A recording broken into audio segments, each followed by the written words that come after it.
నిన్ను పోషిస్తుండేది నేనే, నిన్ను సంరక్షిస్తుండేది నేనే, నీకు జీవం ఇచ్చుచుండేది నేనే అంటాడు ఆయన.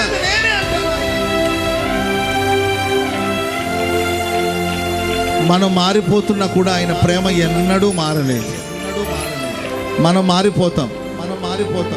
మన పరిస్థితులు మారినప్పుడు, మనకన్నీ అనుకూలంగా మారినప్పుడు, మనుషులం కదా, మనుషుల ప్రేమ లభించినప్పుడు, మనుషులు మనల్ని అభిమానిస్తున్నప్పుడు, మనుషులు నేను ఉన్నానని అంటూ ఉన్నప్పుడు, మనుషులు వెనుతట్టి ధైర్యపరిచినప్పుడు, మనుషుల ప్రేమలో మైమరిచిపోయి దేవుని మీద ఉన్న మన ప్రేమను మనం పోగొట్టుకుంటున్నామేమో.